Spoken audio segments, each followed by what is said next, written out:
Auditions can be tough to come by. You want to do well to have a better chance at booking the job, as well as leave a favorable impression so that you will get more auditions with the casting director. Unlike theatrical auditions where you know you will normally be reading a script with a reader or sometimes another actor, there are many types of commercial auditions.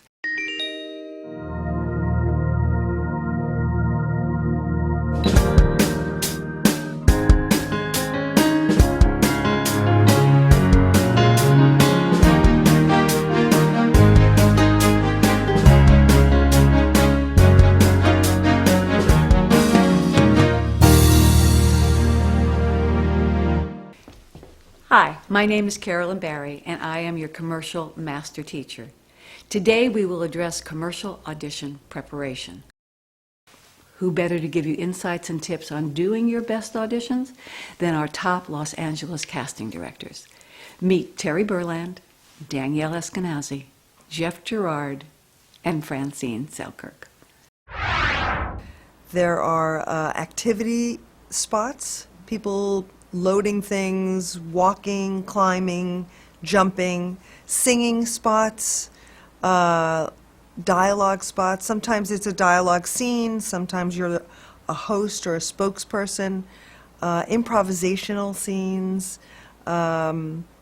sometimes 4 people going on a car trip. MOS spots, without any sound, you know. That's basically the husband and the wife walking on the beach hand in hand, having fun. The volleyball players, you know, all that stuff that everyone says, I could do that, you know. Dialogue-driven spots, very strong. PSA spots, which are different than monologue dialogue-driven spots. Comedy, drama, and non-scripted.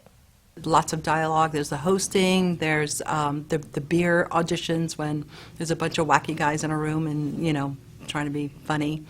There's the driving auditions, there's mothers and children auditions. There's so many different types of auditions. When you're preparing to come in for an audition, definitely look at what the wardrobe is and dress towards that wardrobe. It is very important. Most of the time, you are casual. You are in your own style. But sometimes, you know, you come in as a genie, or you come in as a clown, or you come in as a nurse. You know, a hint of that would be sweet. I think the advertising agencies, you know, can't always imagine. They need your help. I always say try to stick as close to what the character is as possible because the clients sometimes don't have that vision. So if we're looking for a nurse, don't wear black. If you don't have a nurse's outfit, just wear white. And at least they could envision it a little bit. And same thing goes to, you know, every other kind of a doctor or a lawyer, wear a suit. You know, just try to come as close to it as possible. We usually tell you what wardrobe to wear. We tell your agents, and your agents, you know, will tell you, but you should just come as close to the character as possible. I always say keep an audition outfit in your car, because everyone has a job, right? So have that great shirt or blouse in the car and a nice pair of jeans. Boom. So there's casual, there's nice casual, there's upscale casual, there's business casual, there's CEO business attire, there's soccer mom attire. When you're saying upscale casual, that can mean a lot of different things to a lot of different people. So ask the question to your agent, where's the scene take place? Am I at a wedding? Am I at a funeral? You know, where am I? And that helps you quite a bit. There's urban, there's Silver Lake, there's Echo Park, there is straight, there's nerdy, there's schleppy. That's one of my favorites. Not pressed clothes, T-shirts, old T-shirts, no pressed jeans, khakis. I can go on and on and on. You know, you should know your colors, what looks good on camera for you. White and black traditionally are not that good for you to wear. Dressing the role for me and my sessions comes down to what client is seeing the tape. It's really important because some of my directors have no vision and others have such creativity. And so some of them say, please don't have them dress in costume, as they like to call it. But others will say they have to give me some flavor to it, you know. So if you're doing a doctor and a guy has scrubs, you might say, wear a pair of scrubs or whatever, something like that. Obviously, you're coming in for a lawyer. I wouldn't want you to come in blue jeans and a tank top, right? You know, you'd have to have a business suit on and dress accordingly. I think you have to do your research once again. I mean, even if you say, well, I don't know what an Indian chief really dresses like, go on the internet and punch up Indian chief. An actor comes in the front door, they stop, they look, they figure out where they're supposed to sign in. There's a Screen Actors Guild sign in, whether it's union or not, some sort of paper to know who you are and what position you are to come into the audition. So then you look up and you see, oh, there's a sign, here's where I'm supposed to sign, here are the papers I'm supposed to fill out, if there are any papers, and here is some dialogue. Usually what I like to do is post dialogue, so they should always ask their agent before they even come in to me, just so they are familiar with the dialogue and they don't make the other actors wait. We usually have it posted when they get into the room, but it's always really good to learn it before you come in so you could be comfortable and you could act instead of trying to remember the dialogue. You'll have a script or a scenario, and if there's neither of that, we'll have something put up on the board that'll give you some feeling for the spot that we're doing, some direction. Also, one of my associates or assistants will always be out there answering questions. So it's just not like, all right, next in, and then you get in the room and you get told what to do. You have a little time to think about it and stuff like that. You look at any directions that are posted up on the wall, you read the direction. You have a picture and resume with you in case it's needed.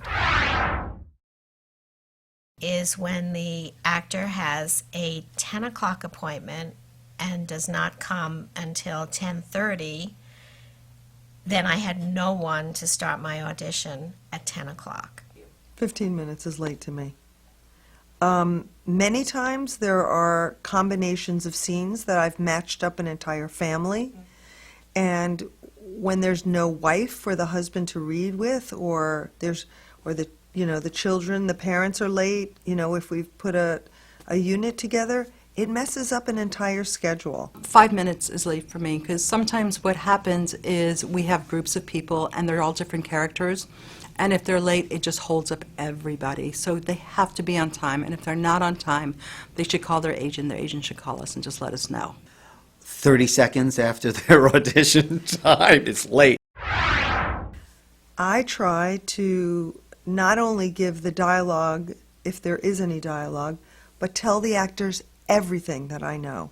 If the director told me they want it subtle or they want it broad, I tell that to the actors. And if I can't be in the room every minute, I tell the assistant who's running the lobby. And I want the actors to be prepared. I want them to be not afraid to take chances. We basically tell them before they go in what to expect. So they could think about it, they could have 5 minutes to think about it and sort of get into their character and be comfortable once they get into the room so they don't come in and we don't say action and they don't know what they're doing. The information that's given is usually specifically the energy we're looking for, how subtle we want it, or how big we want it. It could also be what we want to emotionally feel from them. Once you come in the room, we try to then be specific to you after you do a rehearsal. We love to rehearse you, especially if there's dialogue in it.